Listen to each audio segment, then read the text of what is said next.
నిజామాబాద్ జిల్లాలోని ఇందల్వాయి అటవీ ప్రాంతంలో జరిగిన యువకుని హత్య కేసును పోలీసులు ఛేదించారు. ఆటో కోసం స్నేహితుడిని హత్య చేసినట్టు గుర్తించారు. ఈ నెల 15న జిల్లా కేంద్రంలోని బ్రాహ్మణ కాలనీకి చెందిన సందీప్ కనిపించడం లేదని కేసు నమోదైంది. దీనిపై విచారణ జరిపిన పోలీసులు 17న ఇందల్వాయి అటవీ ప్రాంతంలో సందీప్ను అతడి ఫ్రెండ్ సతీష్ గౌడ్ హత్య చేసి దహనం చేసినట్టు గుర్తించారు. నిందితుడి నుంచి ఆటో, సెల్ ఫోన్ స్వాధీనం చేసుకున్నారు పోలీసులు.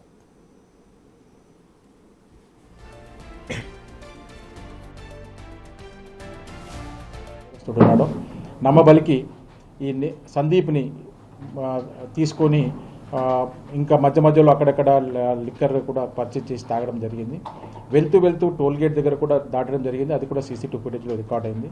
దాని తర్వాత టోల్గేట్ దాటి కొద్ది ముందు వెళ్ళిన తర్వాత అక్కడ ఆపి యూరినల్స్కి అని చెప్పేసి అతను తీసుకెళ్ళి అక్కడ ఒక 30 మీటర్ దూరంలో హైవే నుంచి తీసుకెళ్ళిన తర్వాత అక్కడ చిన్న లోయలాగా ఉంది. దాంట్లో ఇతను యూరినల్ చేస్తున్నప్పుడు తోసేయడం జరిగింది. తోసేసిన తర్వాత ఇతని పైన బండరాయి ఒకటి ఛాతి పైన పెట్టేసి చనిపోయిన నిర్ధారించుకున్న తర్వాత అక్కడ గడ్డి అవన్నీ కూడా సమకూర్చేసి అక్కడ కాలబెట్టడం జరిగింది. కాలబెట్టిన తర్వాత ఈ ఆటోను తర్వాత అతని దగ్గర ఉన్న సెల్ ఫోన్ 2 తీసుకొని హైదరాబాద్ పారిపోవడం జరిగింది.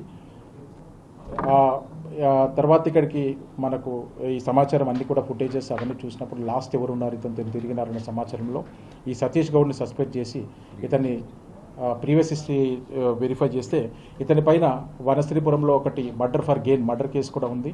అది పీటీలో ఉంది. దాంతోపాటు టౌన్ 4లో తర్వాత హైదరాబాద్లో మీర్పేట్ పోలీసులో కూడా దొంగతనం కేసులు ఉన్నాయి. మొత్తం 4 కేసులు ఇతని మీద ఉన్నాయి.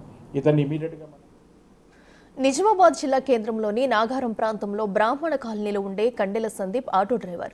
ఈ నెల 15వ తేదీన సందీప్ ఇంట్లోంచి బయలుదేరిన సమయంలో నాగారం 80 క్వార్టర్స్లో నివాసం ఉండే బైరకోని సతీష్ గౌడ్ అనే వ్యక్తి సైతం సందీప్తో కలిసి ఆటోలో వెళ్లాడు. మరుసటి రోజు వరకు సందీప్ తిరిగి రాకపోవడంతో అతని భార్య కండెలలత నిజామాబాద్ 5వ టౌన్ పోలీస్ స్టేషన్లో ఫిర్యాదు చేయడంతో పోలీసులు మిస్సింగ్ కేసు నమోదు చేశారు.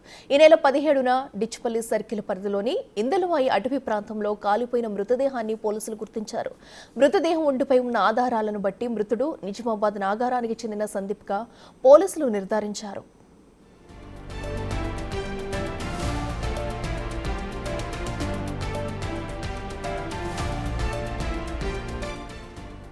బుధవారం పోలీసులు తనిఖీలు నిర్వహిస్తుండగా ఆటోలో అనుమానాస్పదంగా కనిపించిన సతీష్ గౌడ్ను అదుపులోకి తీసుకుని విచారించారు.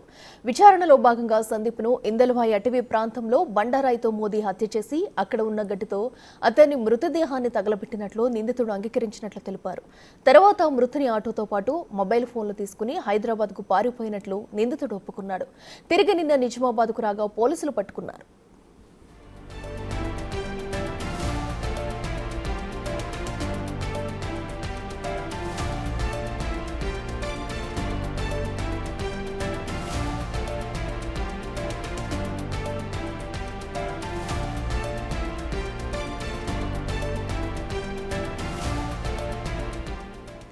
సందీప్ హత్య కేసులో సతీష్ ఒక్కడే కాదు మరికొంతమంది హస్తం ఉందని ఆరోపిస్తున్నారు మృతుని కుటుంబ సభ్యులు.